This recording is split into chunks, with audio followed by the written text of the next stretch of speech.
السلام علیکم ورحمۃ اللہ وبرکاتہ۔ کیا حال ہے آپ کا؟ نحمده ونصلی علی رسولہ الکریم، اما بعد فاعوذ باللہ من الشیطان الرجیم، بسم اللہ الرحمن الرحیم۔ رب اشرح لی صدری ویسر لی امری واحلل عقدۃ من لسانی یفقہوا قولی۔ کل ہم نے غزوہ خیبر کے بارے میں پڑھا تھا۔ غزوہ خیبر کا ایک اور پہلو بھی ہمارے سامنے آتا ہے، اور وہ ہے تعلیمی پہلو۔ یہ بظاہر دیکھنے میں آپ صلی اللہ علیہ وسلم ایک دشمن کی طاقت کو ختم کرنے کے لیے گئے ہیں، فتنہ اور فساد کی سرکوبی کے لیے گئے ہیں، لیکن راستے میں ہونے والے مختلف واقعات، جاتے ہوئے واپسی پر جو بھی چیزیں تھیں، ان میں بھی ایک بہت بڑا سبق ہے۔ تو اس سے پتہ چلتا ہے کہ آپ صلی اللہ علیہ وسلم نے بہت نیچرل وے میں، بہت فطری طریقے پر لوگوں کو تعلیم دی ہے۔ اس میں جہاں آپ کا سکھانے کا انداز بہت فطری ہے، وہاں صحابہ کے پارٹ پر بھی بہت اہم کردار ہمیں نظر آتا ہے کہ کتنی توجہ اور کتنے غور و فکر اور کتنی دلچسپی کے ساتھ وہ واقعات کا مشاہدہ کرتے، آپ کی باتوں کو سنتے اور پھر ان کو یاد رکھتے، اور یاد رکھ کے آگے روایت بھی کرتے رہے۔ اس طرح یہ دین ہم تک پہنچا ہے، ایک پوری چین ہے۔ اگر اس چین کے اندر افراد مسنگ ہوں، اگر انسان اس میں کام کرنے والے نہ ہوں، یا اپنا رول پلے نہ کریں، یا ذمہ داری ادا نہ کریں، تو پھر وہ خیر کا سلسلہ آگے چل نہیں سکتا۔ تو چند ایک واقعات کا ذکر کرتے ہوئے میں اگلے لیسن پر آؤں گی۔ ابو ہریرہ رضی اللہ عنہ سے روایت ہے کہ رسول اللہ صلی اللہ علیہ وسلم جس وقت خیبر سے واپس ہوئے تو ایک رات چلتے رہے، پوری رات چلتے رہے، یہاں تک کہ جب آپ کو نیند کا غلبہ ہوا تو رات کے آخری حصے میں اترے، اور بلال رضی اللہ عنہ سے فرمایا کہ تم آج رات پہرا دو، یعنی تم جاگو اور سب کو دیکھو۔ تو بلال رضی اللہ عنہ نے نماز پڑھنی شروع کر دی، جتنی نماز ان سے پڑھی جا سکی، اور رسول اللہ صلی اللہ علیہ وسلم اور آپ کے صحابہ سو گئے۔ پھر جب فجر کا وقت قریب ہوا تو بلال رضی اللہ عنہ نے صبح طلوع ہونے والی جگہ کی طرف اپنا رخ کر کے اپنی اونٹنی سے ٹیک لگا لی، لیٹے نہیں، ٹیک لگائی، تو ان پر بھی نیند کا غلبہ ہو گیا، ساری رات کے چلے ہوئے تھے۔ پھر نہ تو رسول اللہ صلی اللہ علیہ وسلم بیدار ہوئے، اور نہ ہی بلال، اور نہ ہی صحابہ میں سے کوئی بیدار ہوا، کسی کی بھی آنکھ نہیں کھلی، یہاں تک کہ دھوپ ان پر آ گئی۔ تو رسول اللہ صلی اللہ علیہ وسلم ان میں سے سب سے پہلے بیدار ہوئے۔ رسول اللہ صلی اللہ علیہ وسلم نے دھوپ دیکھی تو گھبرا گئے، فرمایا اے بلال۔ تو بلال نے عرض کیا اے اللہ کے رسول، میرے ماں باپ آپ پر قربان، میرے نفس کو بھی اسی نے روک لیا، یعنی واپس نہیں آنے دیا۔ جب ہم سوتے ہیں تو ایک روح لے لی جاتی ہے نا ہماری، جب لوٹائی جاتی ہے تو ہم جاگتے ہیں۔ جس نے آپ کے نفس مبارک کو روک لیا۔ پھر آپ نے فرمایا یہاں سے کوچ کرو۔ پھر کچھ دور چلے تو رسول اللہ صلی اللہ علیہ وسلم نے وضو فرمایا، حضرت بلال کو حکم دیا، انہوں نے نماز کی اقامت کہی، آپ نے ان کو صبح کی نماز پڑھائی، یعنی سب صحابہ کو۔ جب نماز پوری ہو گئی تو آپ نے فرمایا کہ جو آدمی نماز پڑھنی بھول جائے تو جب اسے یاد آ جائے تو اسے چاہیے کہ اس نماز کو پڑھ لے، کیونکہ اللہ تعالیٰ نے فرمایا ہے اقم الصلاۃ لذکری، میری یاد کے لیے نماز قائم کرو۔ صحیح مسلم کی روایت ہے یہ۔ اس واقعے سے ہمیں کیا کیا سبق ملتے ہیں؟ آپ نے سب سے آخر سے کیوں شروع کیا ہے، قضا نماز سے؟ کیا اس واقعے میں صرف قضا نمازی کی بات ہے یا کچھ اور بھی؟ بات آپ کی درست ہے۔ میں اس وقت جو میں آپ کو بتا رہی ہوں، یہ واقعہ آپ نے شاید پہلے بھی سنا ہوا ہوگا۔ دو وجوہات ہیں میرے سامنے کیوں میں ان واقعات کو آپ کو سنانا چاہتی ہوں۔ نمبر ایک تو یہ کہ جب یہ پتہ چلتا ہے کہ آپ صلی اللہ علیہ وسلم نے کون سی بات کب کس موقع پر کہاں سکھائی تھی، تو اس سے وہ اس پورے سفر کے اندر ایک اور ہی رنگ نظر آتا ہے۔ پھر وہ ایک صرف خشک سا غزبے کا یا ایک جنگ کا صرف منظر ہی نہیں سامنے آتا، بلکہ وہ ایک پوری خوبصورتی آتی ہے اس سارے سفر کی۔ اور چیزیں زیادہ یاد رہتی ہیں. دوسرا میرا آپ لوگوں کو یہ قصے سنانے کا مقصد یہ ہے کہ آپ صلی اللہ علیہ وسلم کی زندگی سے آپ بھی اسی طرح سیکھیں جس طرح صحابہ نے سیکھا تھا، آپ کے طرز عمل سے، آپ کو آبزرو کر کے. وہ کیسے سیکھتے تھے؟ کیا چیز ان کے سیکھنے میں مددگار تھی؟ اور آج ہم کیوں نہیں سیکھ پاتے اور ہمارے دماغ کیوں نہیں کام کرتے؟ ان کو عمل کا شوق تھا. اور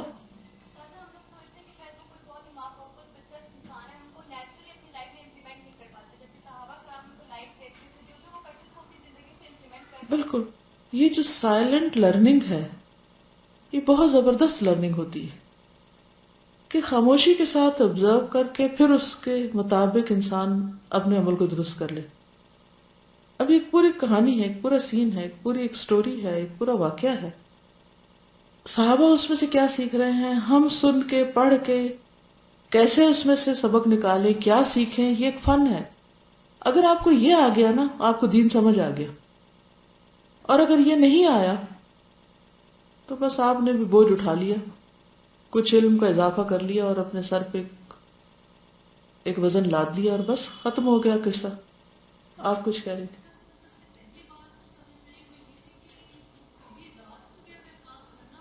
ہوں، بالکل. اگر پوری رات بھی کبھی کام کرنا پڑے تو اس میں کرنا چاہیے. کبھی رات کو ٹریول کرنا پڑے یا ڈرائیو کرنا پڑے یا کسی بھی وجہ سے جاگنا پڑے، تب آپ دیکھیں کہ رات بھر چلتے رہے ہیں صحابہ. یہاں تک کہ جب رات کا آخری حصہ آیا تو کچھ نیند کا غلبہ ہو تو آپ نے سوچا کہ اب رک جانا چاہیے. کسی ایک نے بیچ میں رونا دھونا نہیں مچایا. کب رکیں گے، کہاں رکیں گے، سوئیں گے کب، کھائیں گے کب، یہ کب ہوگا، وہ کب ہوگا. ہم اگر اس طرح کے سفر میں ہو تو غیر متعلقہ چیزوں سے زیادہ ہمارا انٹرسٹ ہو. اور کیا سبق نکلتا ہے؟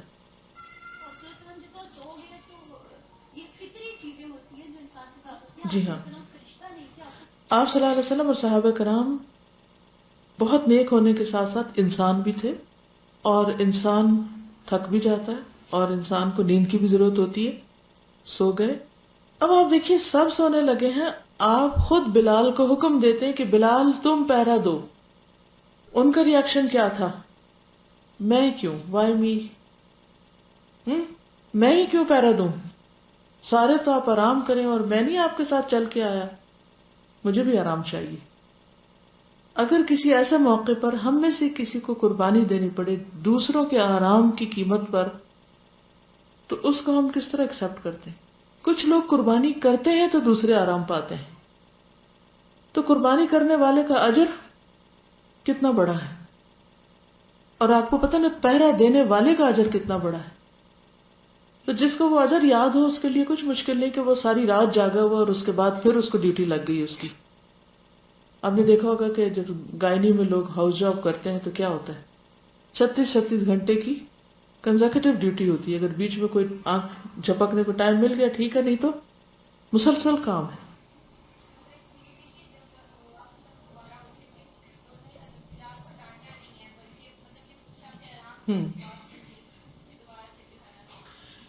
بلال کو جب پہرے کے لیے کہا گیا تو انہوں نے اس وقت کا استعمال کیسے کیا؟ ڈیوٹی ٹائم کا استعمال. ہم لوگ جب ڈیوٹی پر ہوتے ہیں تو ہم بس ایک ہی چیز کو پکڑ کے بیٹھ جاتے ہیں، ہم ڈیوٹی پر ہیں لہذا بور ہو رہے ہیں اور کوئی کام ہی نہیں. آپ یہ دیکھیں کہ ایز لانگ ایز آپ ڈیوٹی کر رہے ہیں وہ متاثر نہیں ہو رہی تو آپ ذکر بھی کر سکتے ہیں.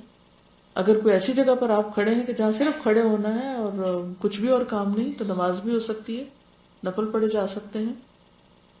اس کے علاوہ کوئی کتاب پڑھی جا سکتی ہے. اس وقت کو صحیح طور پر استعمال کرنا آنا چاہیے.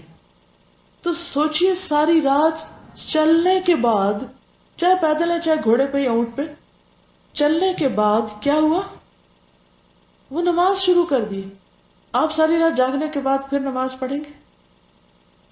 اب یہ ہے کہ صبح ہونے کو ہے اور وہ اپنی اونٹنی سے ٹیک لگا لیتے ہیں. ٹیک لگانا کو منع تو نہیں ہے، لیکن کلاس میں نہیں. ڈیوٹی ٹائم پر اگر آپ کرسی پہ بیٹھے ہیں تو سیدھے بیٹھیں یا تھوڑا سا ایسے بھی ہو جائیں، آپ ڈیوٹی پر ہیں. تو وہ بھی اسی طرح اونٹنی کے ساتھ تھوڑا سا انہوں نے آرام کر لیا بیٹھ کے، لیٹے نہیں، خیانت نہیں کی، لیکن اس کے باوجود بس وہ ان کو تھوڑا سا نیند کا جھونکا آ گیا. اور جب ساری رات کے تھکے ہوئے اور پھر آپ نماز بھی پڑھ رہے ہیں اور سبھی سو رہے ہوں تو پھر کیا ہوتا ہے؟ عام طور پہ جب ہم ڈرائیو کرتے ہیں تو کیا کہتے ہیں؟ ڈرائیور کی سیٹ کے ساتھ جو دوسری سیٹ پر کوئی شخص ہے وہ نہ سوئے. کیوں؟ وہ بھی سونے لگتا ہے. پھر ایک کو دیکھ کے دوسرے کو بھی نیند آتی ہے، کہتے اس سے باتیں کرتے رہو تاکہ وہ جاگتا رہے. پھر آپ دیکھیے کہ کوئی نہیں اٹھا، نبی صلی اللہ علیہ وسلم پہلے اٹھے اور دھوپ سے اٹھے تو آپ گھبرا گئے اور صرف کہا بلال. کوئی ڈانٹا نہیں، کچھ نہیں، صرف نام لیا بلال، کیونکہ بلال کی ڈیوٹی تھی. کدھر ہے بلال؟ تو انہوں نے کہا کہ یا رسول اللہ صلی اللہ علیہ وسلم، میری روح کو بھی اس نے روک لیا جس نے آپ کی روح کو روکا. اللہ کا حکم نہیں تھا، کہنے کا ایک انداز ہے، کوئی بحث نہیں، کچھ نہیں. آپ نے کہا یہاں سے چلو، وہ آئے. کیوں چلو یہاں سے؟ ہم ہم اسی بات کو کسی اور انداز میں کہیے. ہم بعض جگہوں کے اثرات بھی ہوتے ہیں. کچھ جگہیں ایسی ہوتی ہیں کہ جہاں پر آپ جا کر اور ایکٹیو ہو جاتے ہیں، اور کچھ جگہ ہوتی ہیں جا کر آپ کام نہیں کر پاتے اور سست ہو جاتے ہیں. جی نہیں، وہ تو وضو کر کے ریفریش ہو جاتے سب. لیکن اصل بات یہی ہے کہ جس جگہ پر آپ کی نماز قضا ہوئی تھی وہاں آپ مزید رکنا نہیں چاہ رہے تھے. اس سے کیا سبق ہمیں ملتا ہے؟ کہ جس کمپنی میں، جس زمین پر، جس جگہ پر ہم اللہ کی فرما برداری نہ کر سکیں، اس جگہ کو، اس کمپنی کو، ان لوگوں کو چھوڑ دینا چاہیے، وہاں سے ہٹ جانا چاہیے. آپ نے دیکھا ہوگا کہ مختلف رنگوں، خوشبوؤں، لوگوں، جگہوں کے ساتھ آپ کی ایک ایسوسیشن ہوتی ہے. آپ اس خاص جگہ پر پہنچتے ہیں تو آپ کے اوپر ویسی کیفیت طاری ہونے لگتی ہے. پھر آپ کوئی خاص خوشبو سونگتے ہیں تو ویسے ہی آپ کو کوئی وہ چیز یاد آنے لگتی ہے. تو اس لیے اگر آپ دیکھیں کہ یہ ایک عام جنرل اصول بھی ہے کہ جس مجلس میں اللہ کی نافرمانی کا کام ہو رہا ہو اس مجلس میں نہیں بیٹھنا چاہیے. اللہ کا مذاق اڑایا جا رہا ہو یا دین کا مذاق اڑایا جا رہا ہو تو قرآن مجید میں آتا ہے کہ وہاں مت بیٹھو. کہا یہاں سے چلو. پھر کچھ دور گئے، پھر وہاں رکے، وہاں وضو کیا، وہاں بلال کو حکم دیا، انہوں نے اقامت کہی. اب آپ ان سے ناراض نہیں کہ تم تو جگایا نہیں تو اب اقامت تم کہاں کہو گے؟ کسی اور کو کہتے ہیں. ڈیوٹی لی نہیں، تم ہی کرو. پھر نماز سے پہلے کوئی نصیحت نہیں کی. سب سے پہلے کیا کیا؟ فرض پورا کیا. اچھا، ہمیں جب کوئی ایسی سچویشن پیش آ جاتی ہے ناپسندیدہ تو ہم کام چھوڑ کے پہلے کیا شروع کر دیتے ہیں؟ نصیحتوں کی لمبی لسٹ، اس کے بعد کام کرتے ہیں.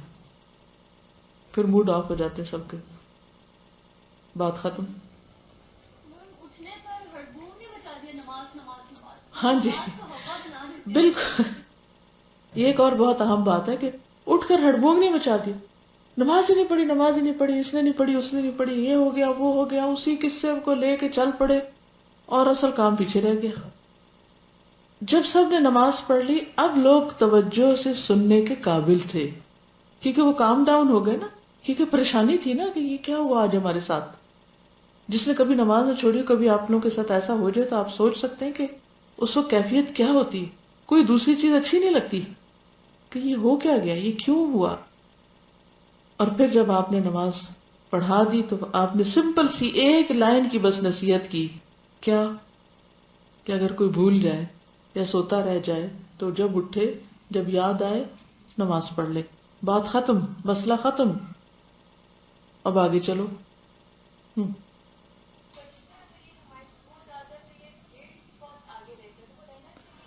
نہیں، اگر ہم نے جان بوجھ کے کوئی کام نہیں کیا تو گلٹ کیوں؟ گلٹ نہیں ہونی چاہیے. ہاں، اسباب پہ ضرور نظر ہونی چاہیے، کہاں غلطی ہوئی.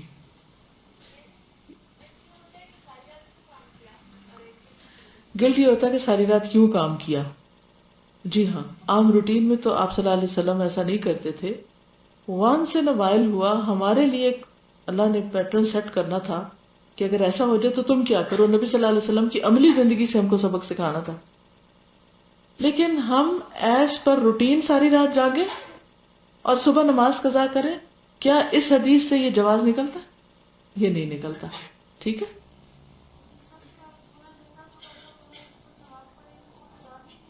نہیں وہ اس کا وہی وقت ہوگا کیونکہ وہ اصل وقت پہ وہ سو رہے تھے. تو حدیث میں آتا ہے کہ 3 لوگوں سے قلم اٹھا لیا جاتا ہے، ان کا عمل نہیں لکھا جاتا.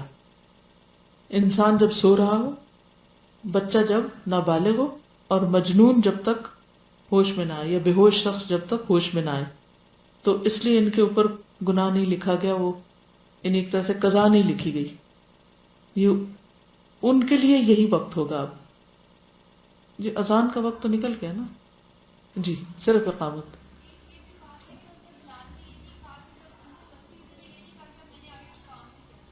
بالکل. ہم تو بس یہ سوچتے ہیں ہم تو کوئی اچھا کام کر ہی نہیں سکتے، اور اس لیے بہتر ہے کہ ہم یہ سب کچھ ہی چھوڑ دیں. اس واقعے کے حوالے سے اگر کوئی بات آپ کہنا چاہیں اس کے بعد پھر آگے چلیں. جی آپ فرمائیے.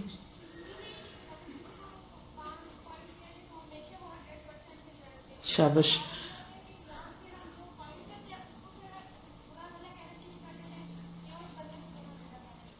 ضروری نہیں کہ اگر کسی کو کوئی ڈیوٹی دی جائے تو وہ ہمیشہ 100% ہی ٹھیک کر سکے. ونس ان اے وائل غلطی ہو سکتی، لیکن روٹین میں ایسا نہیں ہونا چاہیے. یہ آپ نے اور کتنے غزوات میں یہ چیز پڑھی. غزوہ خندق میں ہوا تھا کہ وہ موقع ہی نہیں مل رہا تھا کہ نماز پڑھی جا سکے. وہاں ایک نماز گئی ہے، ایک یہاں پر جا رہی ہے. تو ان یوزول قسم کے جو حالات ہوتے ہیں، جب روٹین سے انسان ہٹا ہوتا ہے، کبھی سفر ہوتا ہے یا بیماری ہوتی ہے، تو اس میں ایسی چیزیں پیش آ جاتی ہیں. لیکن یہ ایکسیپشنل کیسز ہیں، ان کو ایکسیپشنل ہی رہنا چاہیے. ان کو روٹین نہیں بننا چاہیے کہ ہم روٹین میں غلط کام کر رہے ہیں اور دلیل یہاں سے لا رہے ہیں، وہ وہاں بھی تو ایسا ہوا تھا. وہ تو ایک دفعہ کبھی ہوا تھا. پھر آپ دیکھیے کہ ایک اور حدیث یزید بن ابی عبید سے روایت ہے کہ میں نے سلمہ رضی اللہ عنہ کی پنڈلی میں زخم کا نشان دیکھ کر ان سے پوچھا، اے ابو مسلم، یہ زخم کیسا ہے؟ انہوں نے بتایا کہ یہ زخم مجھے خیبر کے دن لگا تھا. تو لوگ کہنے لگے سلمہ زخمی ہو گیا. چنانچہ میں نبی صلی اللہ علیہ وسلم کی خدمت میں حاضر ہوا تو آپ نے اس پر 3 مرتبہ دم کیا، تو آج تک مجھے اس زخم سے کوئی تکلیف محسوس نہیں ہوئی. اس سے کیا بات پتہ چلتی ہے؟ دم کیا جا سکتا ہے، اور یقین کے ساتھ کرنا چاہیے کہ اللہ کے کلام میں شفا ہے. قرآن مجید میں خود آتا ہے وَنُنَزِّلُ مِنَ الْقُرْآنِ مَا هُوَ شِفَاءٌ وَرَحْمَةٌ، ہم قرآن میں سے وہ اتارتے ہیں جو شفا اور رحمت ہے. تو قرآن شفا ہے. اللہ کے نام سے اگر کوئی دعا کی جائے، اگر اللہ کا اذن ہو تو انسان صحت مند ہو سکتا ہے. Yes. آپ کی شفقت بھی پتہ چلتی ہے کہ آپ کسی کو تکلیف میں دیکھتے تو خود اس کی مدد کرتے. ضروری نہیں کہ کوئی ہمیں کہے کہ مجھے دم کرو تو پھر دم کرے. نہیں، اگر آپ کسی کو دیکھ رہے ہیں تکلیف میں، اگر آپ کے پاس کوئی بھی ذریعہ ہے اس کو کمفرٹ دینے کا تو آپ دیں، اس میں دیر نہ کریں.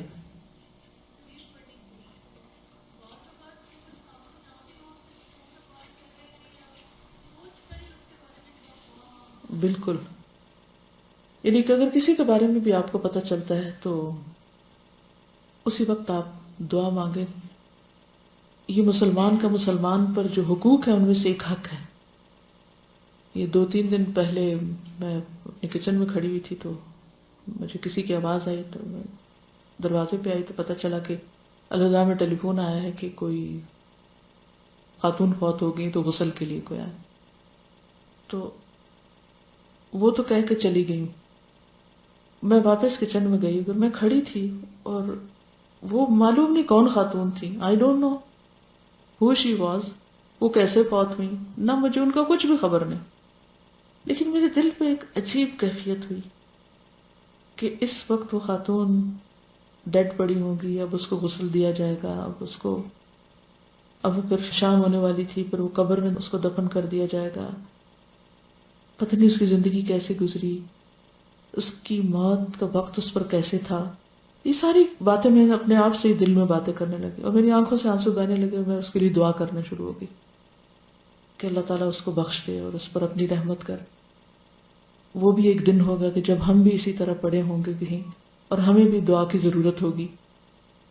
تو یہ جو کیفیت ہے کہ ایک مسلمان دوسرے مسلمان کے لیے مہربان ہوتا ہے، ہمدرد ہوتا ہے، اس کے دکھ درد کو محسوس کرتا ہے، وہ ایک جسم کی طرح ہے.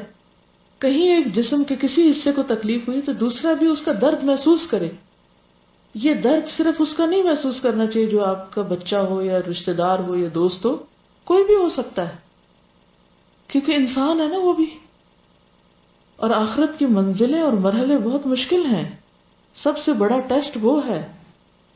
اور اس کے بعد مجھے خیال آ رہا تھا کہ کیوں نہ ایسا سسٹم کیا جائے کہ کچھ لوگ والنٹیئر کریں غسل دینے کے لیے، جو سنت کے مطابق میت کو غسل دیں، اور وہ غسل جو ہے وہ آپ کی زندگی کا ایک یادگار لرننگ ڈے ہوگا کہ اس میں آپ بہت کچھ سیکھیں گے.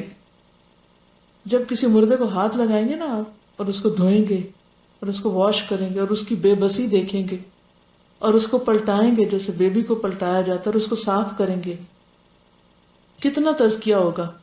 ہم ایسے روتے رہتے، ہمارا دل بڑا سخت ہو گیا ہے، ہم تبدیل نہیں ہو رہے، ہمارے اندر چینج نہیں آ رہا، بہت سے بہانے ہم کرتے رہتے ہیں. تو کسی ایک دن کسی بھی جگہ پر اگر آپ جانا چاہیں تو میں سمجھتی ہوں کہ اپنے نام لکھوا دیں، والنٹیئر کریں. یہاں سے ایک شخص کو اپوائنٹ کریں گے، اس کے ساتھ آپ 2 بندے ٹیم بن کے جا سکتے. میں کبھی ریکمینڈ نہیں کروں گی کہ کسی ان نون گھر میں کوئی لڑکی اکیلی جائے. نہ میں نے کبھی اپنی بچیوں کو اجازت دی، نہ مجھے اپنے لیے یہ پسند ہے کہ بالکل کسی انجانے گھر میں آپ اکیلے گھس جائیں جی میں غسل دینے کے لیے آئی ہوں. نو، کسی بڑے کے ساتھ جائیں، لیکن ایک ہی شخص بار بار جا کر کس طرح سارا ذمہ پورا کر سکتا ہے نا، سب کا فرض ہے نا. تو اگر آپ ونس ان اے وائل وہ سارا پوری کتاب پڑھ کے جو سیکھ رہے ہیں نا، وہ آپ ایک سیشن میں سیکھ جائیں گے. اور اس کا جو اجر و ثواب ہے مردے کو نہلانے کا اور پھر اس کو کفن پہنانے کا اور پھر اس کے لیے دعا کا، ہم سب بھی تو اسی کیفیت سے گزرنے والے ہیں نا.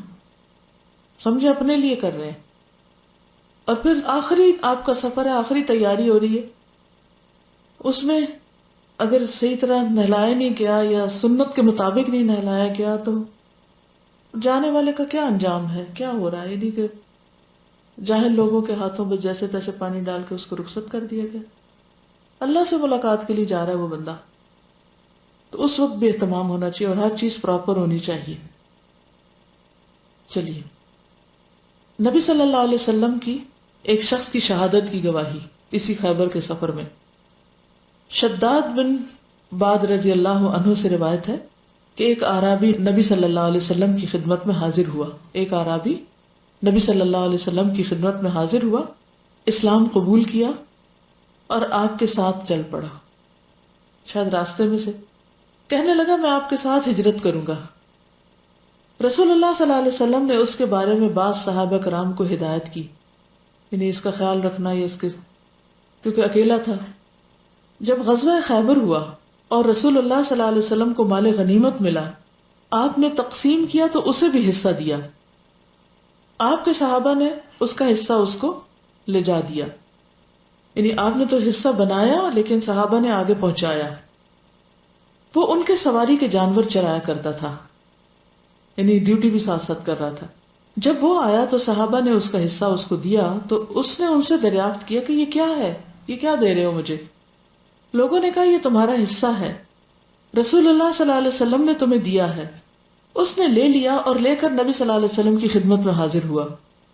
عرض کیا اے محمد صلی اللہ علیہ وسلم یہ کیا ہے؟ آپ صلی اللہ علیہ وسلم نے فرمایا یہ میں نے تمہارا حصہ تمہیں دیا ہے. اس نے عرض کیا کہ میں اس وجہ سے آپ کے ساتھ نہیں آیا تھا، میں اس لیے نہیں آیا تھا کہ مجھے کچھ مال ملے یہاں سے. کیسی کیسی نیتیں رکھنے والے لوگ ساتھ چلتے ہیں، ان کی اس نیت کے اخلاص اور برکت کی وجہ سے بعض اوقات اللہ تعالیٰ بڑی بڑی کامیابیاں دیتا ہے. اور جب نیتوں میں لالچ آ جاتا ہے نا، اور دل میں کہ اچھا ہم مردے کو نہلانے جائیں گے تو وہ ہمیں کیسی چائے پلائیں گے یا ہمیں کیا کھلائیں گے یا کون سا جوڑا دیں گے، یا کوئی فائدہ نہیں ایسی سوچ کا. اگر شیطان کبھی دل میں کوئی ایسی بات ڈالے بھی تو فوراً جھٹکے کہ نہیں، میں اس لیے نہیں آیا، میں اس لیے نہیں جا رہا، میں صرف اپنے رب کے لیے جا رہا ہوں، اور جو ریوارڈ مجھے میرا رب دینے والا ہے وہ اس چائے کی پیالی سے بہت بڑا ہے. چاہے آپ کسی مریض کی عادت کے لیے جائیں یا کسی بھی کام کے لیے کسی کے پاس جائیں. کہنے لگا میں اس کے لیے آپ کے ساتھ نہیں چلا، بلکہ میں نے آپ کی پیروی اس وجہ سے کی ہے کہ میری اس جگہ پر تیر مارا جائے، یعنی حلق کی طرف اشارہ کیا، پھر میرا انتقال ہو جائے اور میں جنت میں داخل ہو جاؤں. میں جنت لینے کے لیے آیا ہوں. آپ صلی اللہ علیہ وسلم نے فرمایا اگر تم سچ کہتے ہو تو اللہ تمہیں سچا ثابت کر دے گا، کیونکہ انما الاعمال بالنیات. پھر کچھ دیر تک لوگ ٹھہرے رہے. اس کے بعد دشمن سے جنگ کرنے کے لیے اٹھے، کیونکہ وہ خیبر کی جو غزوہ تھا وہ پارٹس میں تھا، ایک حصہ فتح ہوا، پھر اگلا، پھر اگلا. وہ شخص نبی صلی اللہ علیہ وسلم کی خدمت میں لایا گیا. اس شخص کے اسی جگہ تیر لگا ہوا تھا جس جگہ اس نے اشارہ کیا تھا. آپ نے فرمایا کہ یہ وہی ہے؟ لوگوں نے کہا جی ہاں. آپ نے فرمایا اس نے اللہ سے سچ کہا تھا، اللہ نے بھی اس کی تمنا پوری کر دی. پھر آپ صلی اللہ علیہ وسلم نے اپنے جبے میں اسے کفن دیا، اپنے کپڑے میں اس کو کفن دیا اور اسے سامنے رکھ کر اس کی نماز جنازہ پڑھائی. تو جس قدر آپ کی نماز میں سے لوگوں کو سنائی دیا وہ یہ تھا، آپ فرما رہے تھے یا اللہ یہ تیرا بندہ ہے، تیرے راستے میں ہجرت کر کے نکلا اور شہید ہو گیا، میں اس کا گواہ ہوں. لیکون الرسول علیکم شہیدا. اس کے برعکس ایک اور شخص، ابو ہریرہ سے روایت ہے ہم رسول اللہ صلی اللہ علیہ وسلم کے ساتھ خیبر کی لڑائی میں موجود تھے. رسول اللہ صلی اللہ علیہ وسلم نے ایک شخص کے بارے میں جو آپ کے ساتھ شریک تھا اور اسلام کا دعوے دار تھا فرمایا یہ جہنمی ہے. جب جنگ ہونے لگی تو اس شخص نے بہت جم کے لڑائی میں حصہ لیا، بہت زخمی ہوا، پھر بھی ثابت قدم رہا. نبی صلی اللہ علیہ وسلم کے ایک صحابی نے آ کر کہا یا رسول اللہ اس شخص کے بارے میں آپ کو معلوم ہے جس کے بارے میں آپ نے ابھی فرمایا تھا کہ وہ جہنمی ہے؟ وہ تو اللہ کے راستے میں بہت جم کے لڑا ہے، بہت زیادہ زخمی ہوا ہے. فرمایا وہ جہنمی ہے. ممکن تھا کہ بعض مسلمان شبے میں پڑ جاتے، لیکن اس عرصے میں اس شخص نے زخموں کی تاب نہ لا کر اپنا ترکش کھولا اور اس میں سے ایک تیر نکال کر اپنے آپ کو مار دیا، سوئسائڈ کر لی، خودکشی کر لی. پھر بہت سے مسلمان حضور صلی اللہ علیہ وسلم کی خدمت میں دوڑتے ہوئے پہنچے، کہا یا رسول اللہ اللہ نے آپ کی بات سچ کر دی. اس شخص نے اپنے آپ کو ہلاک کر کے اپنی جان خود ختم کر ڈالی.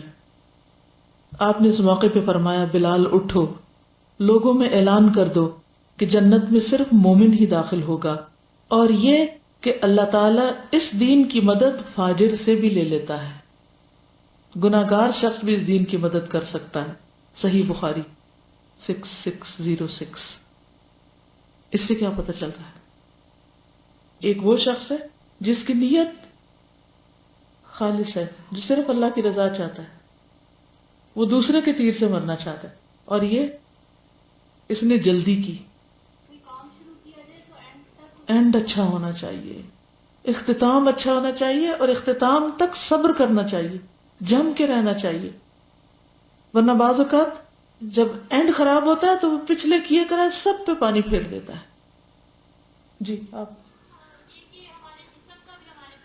جی ہمارا جسم ہمارے پاس امانت ہے، ہم اس کو خود نہیں مار سکتے. بیمار ہو جائے تو اس کا علاج بھی ہم پہ لازم ہے.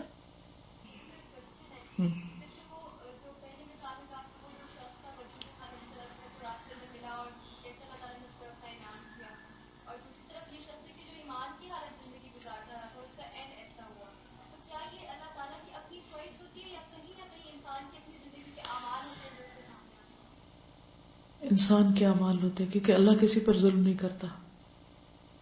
ما اصابکم من مصیبت فبما کسبت ایدیکم. کہ پھر یہ کہ جو صبر ہے وہی مشکلات میں جو صبر ہے اس پر اجر ہے.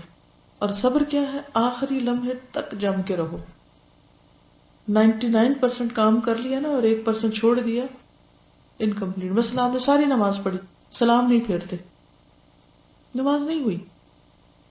اب ان دونوں کو آمنے سامنے دکھانے کا مقصد بھی یہی تھا کہ انسان بعض اوقات اپنے کارناموں پہ خود ہی خوش ہونے لگتا ہے، اوور ایکسائٹیڈ ہو جاتا ہے، سب کچھ کر کے ایک ایسی بات کر دیتا ہے کہ پتہ بھی نہیں چلتا، وہ سب ضائع ہو جاتا ہے. اور آپ دیکھیے عموماً غلطیاں کہاں ہوتی ہیں؟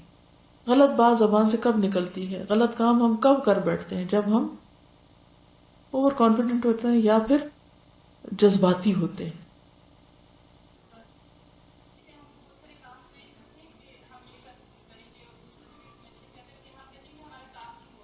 ہوں کتنی دفعہ ہم وہ کہے جا رہے ہوتے ہیں جو ہمارے دل میں کوئی نہیں ہوتا، میں یہ بھی کرنا چاہتی ہوں، میں وہ بھی کرنا چاہتی ہوں۔ لوگ حیران ہوتے ہیں کہ اتنی بڑی بڑی باتیں لوگ کر رہے ہیں، لیکن جب عمل کی باری آتی ہے تو وہ غائب ہوتے ہیں، کیونکہ انہوں نے صرف ایک جذباتی ماحول میں ایک کریٹ ہوا ہوا تسین اس میں اپنے بھی دعوے کر دیے، لیکن ان کا سچی نیت نہیں تھی۔ اصل بات یہ ہے کہ اللہ سے سچا ہونا ضروری ہے، جو ہم کہیں سوچ کے بولیں اور پھر اس پہ پکے بھی رہیں۔ قل آمنت باللہ ثم استقم۔ ایک اور حدیث ہے، ابو ہریرہ رضی اللہ عنہ سے روایت ہے کہ جب ہم نے خیبر فتح کیا تو ہمیں مال غنیمت میں سونا اور چاندی نہیں ملا، بلکہ گائے، اونٹ، سامان اور باغات ملے تھے۔ پھر ہم رسول اللہ صلی اللہ علیہ وسلم کے ساتھ وادی القریٰ کی طرف لوٹے، اور آپ کے ہمراہ مدعم نامی غلام تھا جو بنو ذباب کے ایک آدمی نے آپ کو ہدیے میں دیا تھا۔ وہ رسول اللہ صلی اللہ علیہ وسلم کا کجاوا اتار رہا تھا کہ اچانک نامعلوم سمت سے ایک تیر آ کے ان کو لگ گیا۔ تو لوگوں نے کہا مبارک ہو، اس کے لیے شہادت ہے، کیونکہ وہ سب اللہ کے راستے میں، اگر راستے میں بھی کوئی مر تو وہ بھی شہید ہو جاتا ہے۔ تو رسول اللہ صلی اللہ علیہ وسلم نے فرمایا ہرگز نہیں، اس ذات کی قسم جس کے ہاتھ میں میری جان ہے، جو چادر اس نے خیبر کے دن تقسیم ہونے سے پہلے مال غنیمت میں سے چرائی تھی، وہ اس پر آگ کا شعلہ بن کر بھڑک رہی ہے۔ یہ بات سن کر ایک آدمی ایک یا دو تسمے لے کر نبی صلی اللہ علیہ وسلم کی خدمت میں آیا اور کہنے لگا یہ چیز میں نے بھی اٹھا لی تھی۔ رسول اللہ صلی اللہ علیہ وسلم نے فرمایا یہ بھی آگ کا ایک تسمہ یا دو تسمے بنتے، یہ بھی آگ کا تسمہ تھا۔ یہ صحیح بخاری کی روایت تھی جو میں نے آپ کو سنائی۔ تو اللہ کے مال میں سے بغیر اجازت چوری کرنا، چرانا، انسان کے سارے اعمال کو ضائع کر دیتا ہے۔ بعض اوقات آپ کام بھی کر رہے ہیں، تھک رہے ہیں، دن رات آپ نے ایک کی ہوئی ہے، عبادتیں بھی کر رہے ہیں، سب کچھ کر رہے ہیں، خدمتیں کر رہے ہیں، لیکن ساتھ ساتھ کچھ ایسے عمل کر رہے ہیں کہ جس کی وجہ سے اعمال ضائع ہو گئے۔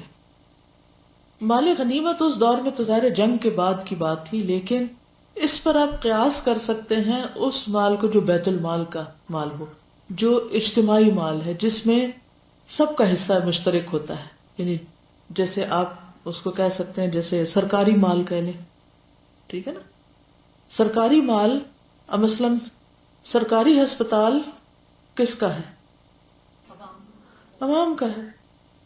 اب آپ کو تو حق نہیں کہ اس میں سے آپ بینڈیجز نکال کے لے آئیں، اس میں دوائیاں چرا کے گھر لے آئیں، اسی طرح دفتروں میں سے چیزیں اٹھا کے گھر لے جائیں۔ اور خصوصاً پھر اگر کوئی دینی ادارہ ہے تو اس میں اور بھی زیادہ احتیاط، کیونکہ وہ ڈونیشن کا مال ہے، وہ سب کا ہے، کسی ایک بندے کا نہیں ہے ذاتی۔ اس کو مس یوز کرنا،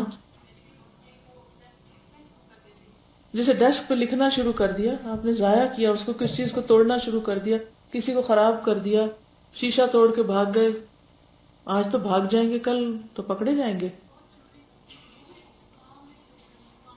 ٹائم کی پابندی نہ کرنا، کام چوری کرنا۔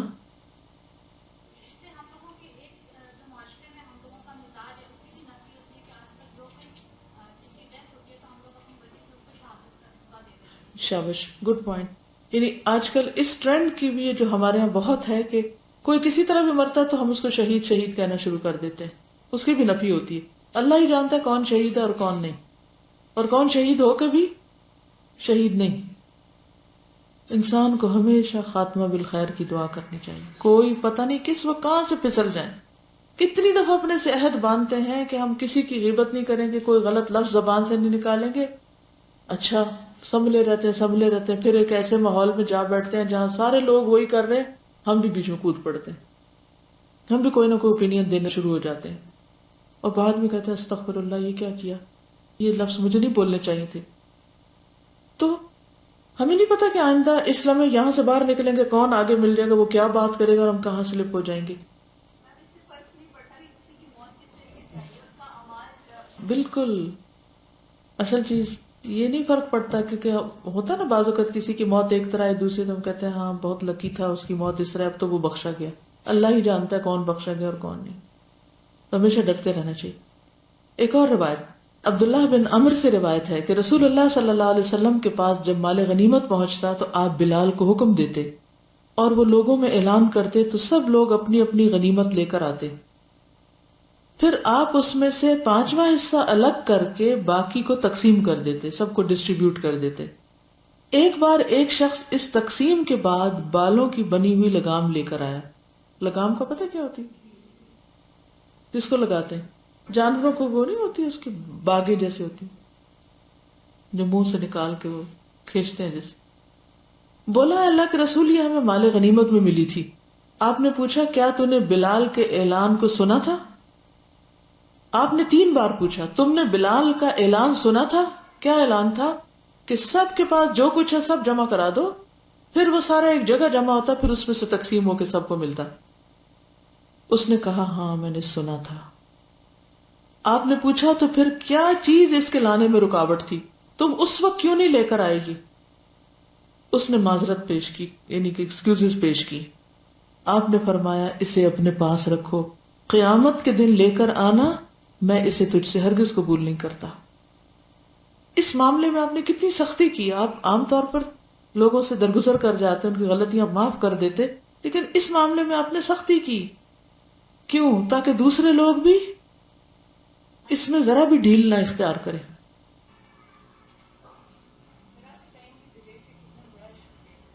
بالکل، کہ جب ایک چیز اعلان ہو رہا ہے، مثلا آپ دیکھیں کہ وقت گزرنے کے بعد جیسے فطرانہ آپ چاہے اسے 10 گنا دیں، آپ کو فطرانہ ادا نہیں ہوتا اگر عید کے بعد آپ دے رہے ہیں. اسی طرح اگر دن گزر جائیں تو پھر آپ قربانی کرنے بیٹھے تو وہ عام قربانی شمار ہوگی، وہ خاص مخصوص قربانی جس پہ اجر ہے کہ عشرہ ذو الحج کا افضل ترین عمل، اس کے اجر سے آپ نکل جائیں گے. جی اب آپ دیکھ رہے ہیں وہ کہتے ہیں میں تو اس لیے آیا نہیں تھا تو تیر کھانے آیا ہوں. دوسرا شخص جلدی کرتا ہے، تیسرا شخص مال غنیمت میں سے نکال لیتا ہے. جی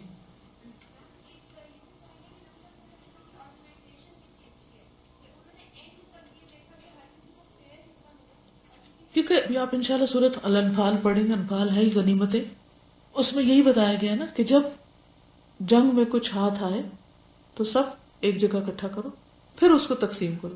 سوئی دھاگا تک بھی کوئی تقسیم سے پہلے نہیں لے سکتا. اس اصول سے آپ ایک عام زندگی کا آپ سیکھ سکتے ہیں. اب اس سے کیا فرق پڑتا ہے؟ بالوں کے لیے اس کی کیا قیمت ہے؟ اس سے کیا فرق پڑتا ہے اگر میں یہ نہ بھی ریٹرن کروں؟ لائبریری سے کتاب لی، گھر لے گئے، اب کون جائے واپس کرنے، چھوڑو پرے. نہیں.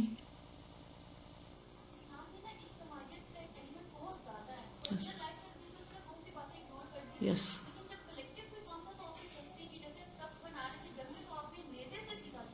اس میں ہوتا یہ نا کہ وہ صرف ایک شخص کا نقصان نہیں ہوتا، وہ پوری قوم کا نقصان ہے. آپ کسی بھی پراپرٹی کو ڈیمیج کرتے ہیں، آپ نے ایک شخص کو نہیں نقصان دیا، آپ نے پوری قوم کو نقصان دیا، تو بہت بڑا جرم ہو جاتا ہے وہ. جی ہاں، جب حق مارا جاتا ہے تو دلوں میں پھوٹ آتی، دل پھٹ جاتے ہیں، نفرتیں پیدا ہوتی ہیں. چلیے آگے چلتے ہیں. حضرت انس کہتے ہیں کہ رسول اللہ صلی اللہ علیہ وسلم نے ابو طلحہ سے فرمایا اپنے بچوں میں سے کوئی بچہ میرے ساتھ کر دو جو میرا کام کر دیا کرے جب کہ میں خیبر کے لیے نکلوں، یعنی خیبر کے لیے میں جب جاؤں گا تو میرے ساتھ اپنے بیٹے کو بھیجنا میرے چھوٹے چھوٹے کام کرنے کے لیے. بس مجھے ابو طلحہ اپنے ہمراہ سوار کر کے لے گئے، یعنی ساتھ لے گئے کہ میں وہاں آپ کے حوالے کر دوں گا. میں قریب البلوغ تھا، یعنی ابھی بالغ نہیں ہوا تھا. جب بھی رسول اللہ صلی اللہ علیہ وسلم کہیں قیام کرتے تو میں آپ کی خدمت کرتا، یعنی جہاں کہیں رکتے تو میں آپ کے کام کرتا. میں اکثر آپ کو یہ فرماتے ہوئے سنتا اللہم انی اعوذ بک من الہم والحزن والعجز والکسل والبخل والجبن ودلع الدین وغلبۃ الرجال. اے اللہ میں تیری پناہ مانگتا ہوں غم اور رنج سے، عاجزی اور سستی سے، بخل اور بزدلی سے، قرض کے بوجھ اور لوگوں کے غلبے سے. اس سے کیا سیکھنے کی بات پتہ چل رہی ہے؟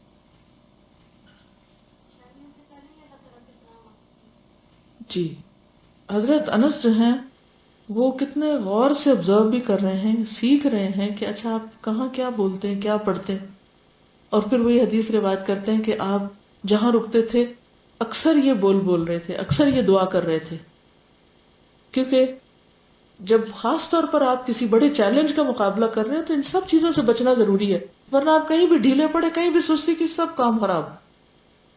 تو اس جنگ کے موقع پر مشکل حالات میں یہ دعا بار بار ریپیٹڈلی پڑھ رہے تھے، ایک ہی دعا کو بار بار مختلف جگہوں پہ پڑھنا۔ جی، تدبیر انتظام کے ساتھ ساتھ دعا بھی۔ جی ہاں، کسی بڑے کے ساتھ رہنا، سننا، دیکھنا اور سیکھنا، اس سے انسان بہت کچھ لرن کرتا ہے بجائے اس کے کہ صرف کتابوں سے سیکھے۔ ہوں، بس ایگزیکٹلی، بالکل۔ یعنی عام طور پر ہماری جو پرسنالٹیز ہوتی ہیں ملٹی ڈائمینشنل نہیں ہوتی، بس ایک کام پلے پڑا اسی کے اوپر ہی دھیان ہے، نہ دائیں دیکھا نہ بائیں دیکھا، اور نہیں کچھ سیکھتے۔ اب یہاں پر حضرت انس کس لیے نکلے؟ خدمت کے لیے۔ وہ خدمت تو کر رہے ہیں لیکن ساتھ ساتھ سیکھ بھی رہے ہیں۔ اچھا، یہاں اگر کسی کو پوچھا جائے کبھی سنا تھی کیا، کہ نہیں میں نے توجہ نہیں کی، سنا ہی نہیں کہ کیا کون آیا تھا، کیا کہا، کیا ہوا۔ آپ کچھ کہنا چاہ رہے ہیں؟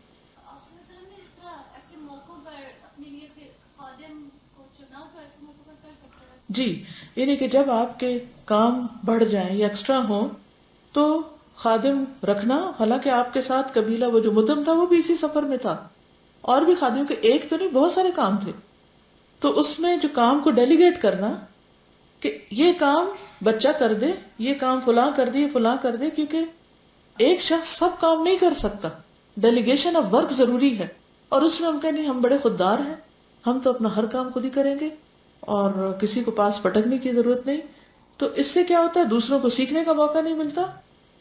اور پھر یہ ہے کہ آپ نے کہا تھا کہ وہ میری خدمت کر دے، کسی نے اس کو اس طرح پرسنل نہیں لیا، اچھا ہم خدمت کر دیں، تو سیکھنے والے کے پارٹ پر بھی اور سکھانے والے کے، یہ دونوں کے جو ہے نا پازیٹیو تھنکنگ وہ بھی بہت ضروری ہے۔ جی ہاں، وہ نابالغ تھے، ہمارے تو نابالغ، بالغ بھی کچھ نہیں کرتے تو نابالغ تو کیا سیکھیں گے اور کیا کریں گے۔ پھر وہ راستے میں اور بھی بہت سی چیزیں آبزرو کرتے ہیں، چونکہ حضرت صفیہ کے نکاح کا سارا واقعہ حضرت انس ہی بیان کرتے ہیں، وہ میں پارٹ چھوڑ کے پھر آگے بتاتی ہوں۔ کہتے ہیں کہ اس کے بعد ہم یعنی نکاح وغیرہ ہو گیا، ولیمہ ہو گیا، کل میں نے ولیمہ تک بات بتائی تھی، کہ کہتے ہیں کہ اس کے بعد ہم مدینہ چلے۔ آپ صلی اللہ علیہ وسلم کے ان ینگ بچوں کو ساتھ رکھنے کا ایک مقصد یہ بھی تھا کہ یہ سیکھیں اور پھر آپ کے بعد اگلی جنریشنز کو دیر تک یہ سکھائیں۔ کہتے ہیں کہ پھر ہم مدینہ چلے۔ وہ کہتے ہیں کہ میں نے دیکھا کہ رسول اللہ صلی اللہ علیہ وسلم صفیہ رضی اللہ عنہا کی وجہ سے اپنے پیچھے اونٹ کی کوہان کے ارد گرد اپنی ابا سے پردہ کیے ہوئے تھے، یعنی اور کوئی چادر نہیں تھی تو اپنی ابا کو یوں کیے ہوئے تھے جب صحابہ پاس سے گزرتے تھے۔ جب وہ سواری پر سوار ہوتی تو آپ اونٹ کے پاس بیٹھ جاتے، اپنا گھٹنا کھڑا رکھتے، حضرت صفیہ اپنا پاؤں گھٹنے پر رکھ کے سوار ہوتی، اور صحابہ دیکھ رہے ہیں ایک طرح سے۔ اور ابھی یعنی کہ یہ خاتون ظاہر ہے کہ پہلے یہودی تھی، پھر آپ نے اسلام ان پہ پیش کیا، مسلمان ہوئی، ان کو اتنا ریگارڈ دے رہے ہیں۔ پھر آگے دیکھیے، کہتے پھر ہم چلے، یہاں تک کہ جب ہم مدینہ کے قریب پہنچے تو آپ نے احد کی طرف دیکھا، فرمایا یہ پہاڑ ہم سے محبت کرتا اور ہم اس سے محبت کرتے ہیں۔ اب آپ دیکھیے کہ صرف انسان نہیں، پہاڑ، جگہیں، یہ ساری چیزیں، ان سے بھی ایک ایفیلیشن، ایک ایسوسیشن، ایک محبت کا عنصر ہوتا ہے۔ اس سے آپ کی پرسنالٹی کا پتہ چلتا ہے۔ جس دل میں کسی چیز کی محبت ہی نہیں، نہ کسی جگہ کی، نہ کسی انسان کی، نہ کسی کام کی، وہ دل مردہ دل ہے۔ پھر آپ نے مدینہ کی طرف نگاہ اٹھائی، آگے چلے تو مدینہ، فرمایا اے اللہ میں اس کے دونوں پتھریلے میدانوں کے درمیانی خطے کو حرم قرار دیتا ہوں، جس طرح ابراہیم علیہ السلام نے مکہ کو حرمت والا بنایا، اے اللہ میں مدینہ کو اسی طرح حرمت والا بناتا ہوں۔ اے اللہ مدینہ والوں کے لیے ان کے مد اور سا میں برکت دے دے، یعنی ان کے پیمانوں میں برکت دے دے۔ یہ چیزیں تھی نا سیکھنے والی، اگر حضرت انس ساتھ نہ ہوتے تو ہو سکتا ہے کوئی اور نوٹ بھی نہ کرتا اور یہ چیزیں ہمیں پتہ بھی نہ چلتی اور آپ اپنے آپ سے باتیں کرتے رہتے، جو آپ نے دعائیں مانگی وہ آپ خود ہی کر لیتے، احد کی بات خود ہی دل میں کر لیتے، ہر ایک جگہ پر دل میں ہی باتیں، بات ختم. ہم تک کیسے پہنچتا یہ علم؟ اور ہر موقع پر آپ دیکھیے کہ کتنی زندہ دل پرسنالٹی ہے نا نبی صلی اللہ علیہ وسلم کی. پہاڑ کو دیکھتے ہیں تو ایک خوبصورت بات کرتے ہیں، مدینہ کو دیکھتے ہیں تو خوبصورت بات کرتے ہیں، یعنی ہر جگہ سے کچھ نہ کچھ تعلق ظاہر کر رہے ہیں. وہ اچھا نریٹ کرتے ہیں، وہی صحیح ہے. بالکل بالکل، صرف لفظ نہیں، جذبات بھی ساتھ ٹرانسمٹ کر رہے ہیں.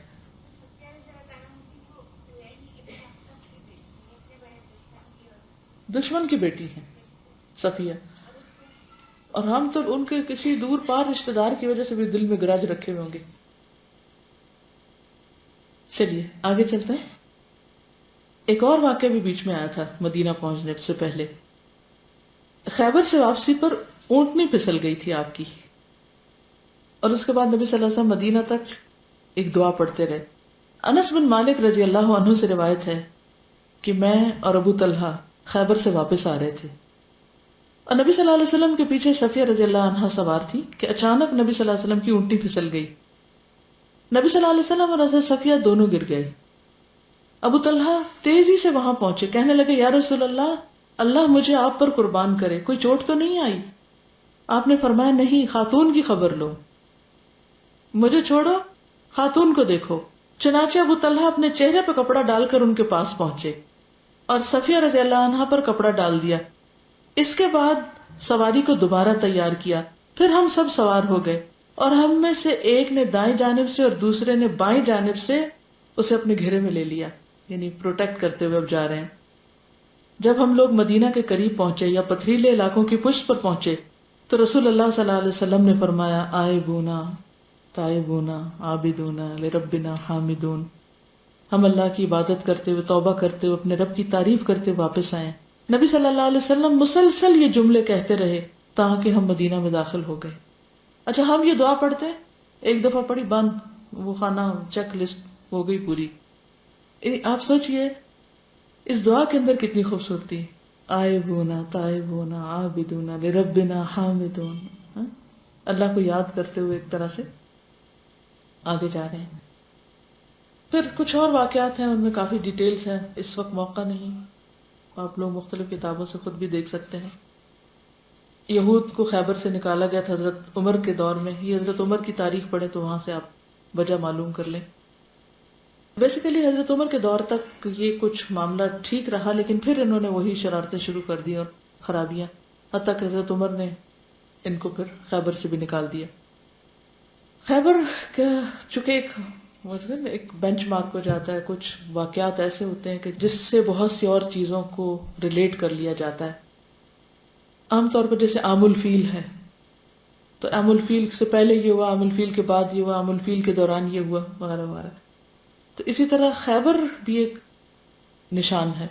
تو خیبر سے پہلے یہ ہوا، خیبر کے بعد، خیبر کے دوران، خیبر کے راستے میں کون کب مسلمان ہوا، تو وہ اپنی تاریخ کو اس طریقے پر بیان کرتے تھے. کل بھی میں نے ذکر کیا تھا کہ خیبر سے پہلے مسلمانوں کے معاشی حالات بہت تنگ تھے. حضرت ابن عمر کہتے ہیں کہ فتح خیبر سے پہلے ہم نے کبھی پیٹ بھر کے کھانا نہیں کھایا. خیبر میں اللہ نے بہت سا کھانے پینے کا سامان دیا، پھر زمینیں بھی دیں. عبداللہ بن مغفل کہتے ہیں ہم خیبر کا محاصرہ کیے ہوئے تھے، کسی شخص نے چمڑے کی ایک کپی پھینکی جس میں چربی تھی، تو میں اٹھانے کے لیے دوڑا، پیچھے مڑ کے دیکھا تو نبی صلی اللہ علیہ وسلم موجود تھے، مجھے بہت شرم آئی. بعض اوقات ایسا ہوتا ہے نا کہ آپ کوئی ایسا کام کر رہے ہوتے ہیں کہ اٹس جسٹ نارمل، کہ اب کوئی چیز پھینک رہا ہے، کوئی چیز پڑی ہے، رستے میں اٹھا رہے ہیں، لیکن جب دیکھتے ہیں کوئی بڑا دیکھ رہا ہے یا کوئی ایسا شخص دیکھ رہا ہے کہ جس سے آپ شرم یعنی کہ حیا کرتے ہیں، تو وہ اپنی یہ کیفیات بھی بیان کرتے ہیں. وہ کہتے ہیں میں نے مڑ کے دیکھا تو آپ مسکرا رہے تھے، آپ نے کچھ نہیں کہا. پھر اسی طرح محمد بن ابی مجالد عبداللہ بن ابی اوفا سے پوچھتے ہیں کیا آپ لوگ رسول اللہ صلی اللہ علیہ وسلم کے دور میں کھانے پینے کی اشیاء میں سے خمس نکالا کرتے تھے؟ انہوں نے کہا ہمیں خیبر کے روز غلہ ملا تو ضرورت مند آتا اور جس قدر ضرورت ہوتی لے کے چلا جاتا، یعنی بیسیکلی غلہ وغیرہ اسی موقع پر ملا. پھر آپ دیکھیے کہ نبی صلی اللہ علیہ وسلم کی جو وہ زہریلی بکری دی گئی تھی اس کے بارے میں وہ حضرت عائشہ کہتی ہیں کہ آپ فرماتے ہیں کہ اس زہر کا اثر اتنا تھا کہ آپ کہتے ہیں کہ یوں لگتا ہے مجھے کہ میری شہرت کٹ جائے گی. یہ اس زہر کے اثرات کے ساتھ آپ سارا سفر کر رہے ہیں. یہ میں اس لیے خاص طور پر دوبارہ بات مینشن کرنا چاہتی ہوں کہ یوں لگتا ہے نا راستے میں آپ نے شادی بھی کر لی اور پھر اونٹنی پہ بیٹھے ہیں اور دعائیں پڑھ رہے ہیں اور کوئی ایک بہت زبردست مزے کا سفر ہے، اتنا طویل سفر، تھکاوٹ کا سفر، اور وہ جو زہریلی چیز اندر گئی اس کی مسلسل بدن میں تکلیف بھی. اچھا ہمارے ساتھ بعض اوقات ایسا ہوتا ہے نا سر درد ہو جاتی ہے یا کہیں اور کوئی تکلیف ہو جاتی ہے تو ہم اس کو لے کے اس طرح بیٹھے رہتے ہیں کہ باقی سارے کام معطل. تو اس سے یہ بھی پتہ چلتا ہے کہ جسمانی ذاتی تکلیفوں کے ہوتے ہوئے بھی ان پہ صبر کرتے ہوئے بھی کام جاری رکھنا چاہیے، الا یہ کہ انسان بالکل ہی پھر اس کے بس سے باہر نکل جائے تو وہ اور بات ہے.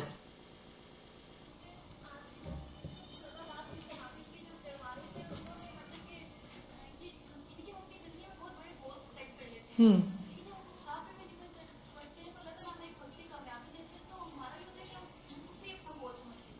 منزل سمجھ لیتے ہیں.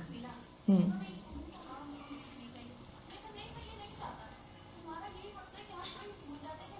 ہم اصل میں نکلے کہاں کیوں تھے، یہاں آئے کس لیے تھے، راستے میں کچھ اور ملا اسی پہ بیٹھ گئے، اسی کو سمجھا بس یہی ٹھیک تھا. ہاں؟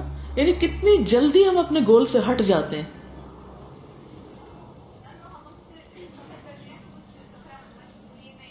ہوں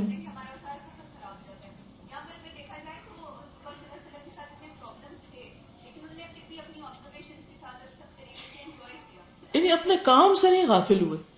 اب وہ راستے میں سو بھی گئے، اس کو بھی نہیں عذر بنا لیا کہ آج تو نماز قضا ہو گئی تو آج سارا دن ہی منحوس ہے. اور یعنی ہم اگر کوئی غلطی کر بھی بیٹھتے ہیں اتنی دفعہ تکرار کر کے دوسروں کو بے مزہ کرتے ہیں کہ وہ، یعنی میں تو عموماً یہ دیکھتی ہوں کہ ہر چھوٹی بڑی بات ہم کو اصل مقصد سے ہٹا دیتی.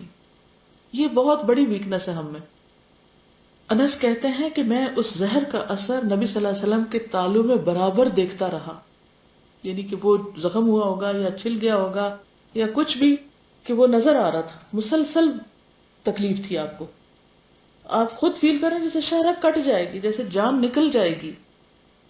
منہ بھی زخمی ہے، جسم بھی پین میں ہے، سفر بھی کیا جا رہا ہے، اور ایک قلعہ فتح ہوتا ہے اس میں جو آتا ہے اس کو تقسیم کر کے پھر آگے جا رہے ہیں.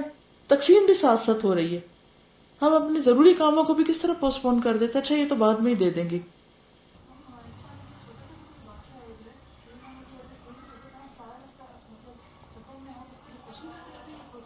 بالکل اسی کا ਵਿਚار کرتے رہتے ہیں، بار بار وہی بات وہی بات. کام پہ نظر آؤ تو سارے مسائل سیکنڈری ہو جاتے ہیں. جی آپ.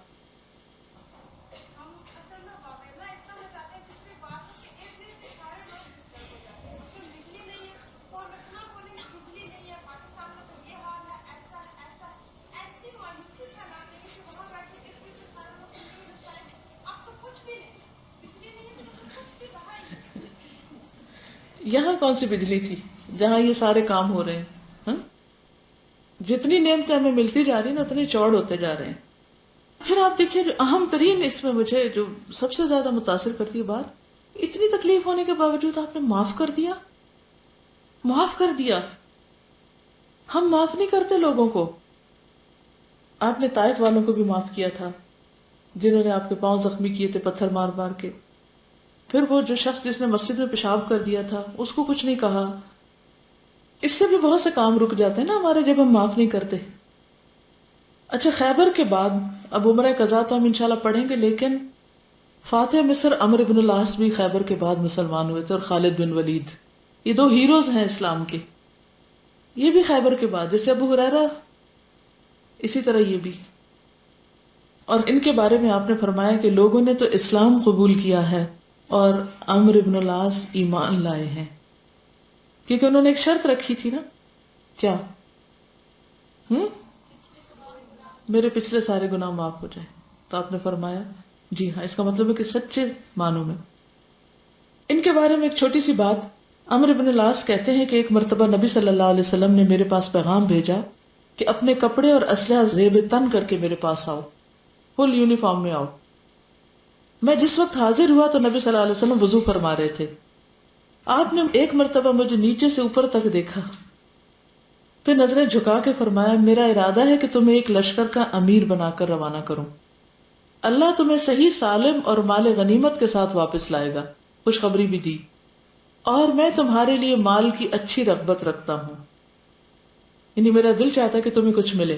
میں نے عرض کیا یا رسول اللہ صلی اللہ علیہ وسلم، میں نے مال و دولت کی خاطر اسلام قبول نہیں کیا. اللہ کے رسول فرما رہے ہیں کہ جاؤ کام کرو تمہیں مال ملے گا، خوشخبری دے رہے ہیں. کہتے میں نے اس لیے نہیں اسلام قبول کیا، میں نے دلی رغبت کے ساتھ اسلام قبول کیا ہے، اور اس مقصد کے لیے کہ مجھے آپ کا ساتھ حاصل ہو جائے. مال نہیں آپ چاہیے. آپ نے فرمایا نیک آدمی کے لیے اچھا مال کیا ہی خوب ہوتا ہے. آپ کیوں چاہتے تھے کہ ان کے پاس مال ہو؟ کیونکہ آپ کو پتا تھا کہ اس جیسے شخص کے پاس مال ہوگا تو لوگوں کے لیے خیر ہی خیر ہوگی.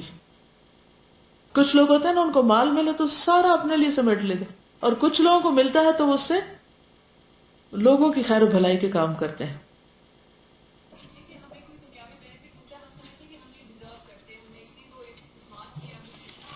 بالکل، یعنی کہ اگر ہم اللہ کے راستے میں کوئی کام کریں نا تو ہم ایکسپیکٹ کرنے لگتے ہیں کہ اتنی ہماری خدمات ہیں، اس کا کچھ تو صلہ ملنا ہی چاہیے. اور خصوصاً اگر دوسرے لوگوں کو مل رہا ہو اس وقت تو اور بھی سنبھلنا مشکل. لیکن ہم سے اچھا تو وہ بدو آرابی تھا کہ جو بہت پڑھا لکھا نہیں تھا، لیکن اس کو یہ ضرور پتا تھا کہ میری زندگی میں سب سے قیمتی چیز کیا ہے جس کو میں نے اچیو کرنا ہے. تو بہرحال پڑھانا تو مجھے آگے تھا، لیکن اس کے بغیر اگر میں گزر جاتی تو زندگی گزارنے کے طریقے اور جو اصل سیرت ہے نبی صلی اللہ علیہ وسلم کی وہ اوجھل رہتی. کیونکہ عموماً سیرت صرف واقعات کا مجموعہ پڑھائی جاتی ہے، عمل کے لیے کم ہوتی ہے. تو میں چاہتی ہوں کہ اللہ کرے کہ اس کے وجہ سے میرا اور آپ کا عمل بدلے، اندر بدلے، باہر بدلے، اور کچھ واقعی ہم بھی کریں. اوکے، سبحانک اللہم و بحمدک نشہد ان لا الہ الا انت نستغفرک و نتوب الیک. السلام علیکم و رحمۃ اللہ وبرکاتہ.